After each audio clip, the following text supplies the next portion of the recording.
Gentlemen, brothers, architects of the future, welcome back. Look, guys, we got to understand this. There is a time and place for everything. Like, I am masculinity architect Duwayne Langham, developing the mature masculine for this modern world. I'm seeing content out there and guys are talking about feelings, vulnerability, showing emotion. I feel that this is something we get misconstrued and confused so much as men and leaders. I want to get you to the facts. Do feminine value mature masculine men who are able to be vulnerable? Yes. Do they want you to then be just like them and their girlfriends, boo-hooing, crying your heart out, and complaining? No. Here's the facts, fellas. The key, the solution is fellowship. You have to understand, as a mature masculine man, there is value in empathy. There is value in being in touch with your divine feminine energy that you have inside you. The value is that you can then express yourself. Now, there is a context where that is appropriate.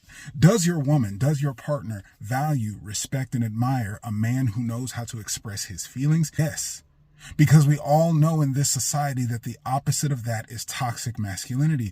Little boys, grown-ass men who cannot express anything, have it all pent inside from everything from the person who smudged their Puma the first time they went in the club at 17 years old, to their mom passing, to getting beat up and bullied, to whatever else. Can't let them see you sweat, can't have any emotion, can't have any fear. All this stuff that makes us unhuman. That is what your women, feminine, is asking for when they say they want you to be vulnerable. This does not mean that she wants to be your therapist, that she needs to be your source and solution to help you feel better. Here's the facts, fellas. There's a hierarchy to it. Problems go up the chain of command. So you cannot send those problems down. Masculine containment is there to contain those feminine emotions. The feminine are containing for the children's emotion. They cannot contain for your emotions as their masculine leader. Yes, that's going to shake the very ground that they walk on, because you are the leader. You are the rock. You are the one grounded that says it's okay. I don't care if it's a fucking zombie revolution.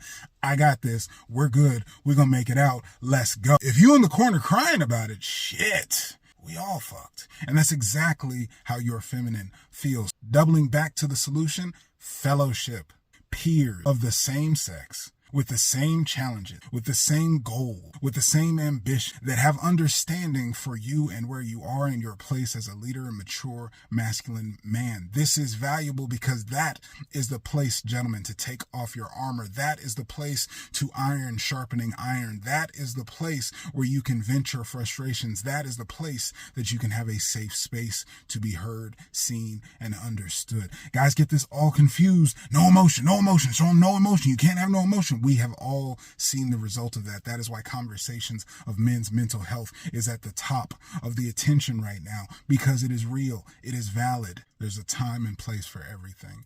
Your woman wants to know that you can be vulnerable, that you can express emotion. Why? Because they relate to the empathy of understanding emotion. That tells them that you can then understand them. They want to be connected to you. They want to support you. They want to be your helpmate. They have to know what the fuck is on your mind. Now, when it comes to saving you, gentlemen, someone's got to put on the feminine. Somebody's got to put on the masculine. There's no one else coming. Get you a tribe if you're not part of our tribe of men leading. Find the space where you can be safe, where you can be vulnerable, where you can work on yourself, where you can deal with your fears, slay your dragons, and all the challenges that come up for us as men. Keep that shit away from your woman's ear, please, and thank you. And in the meantime, I'm going to be right here, being the best version of myself, one could say, beyond empowered. The question is, fellas, who are you going to be?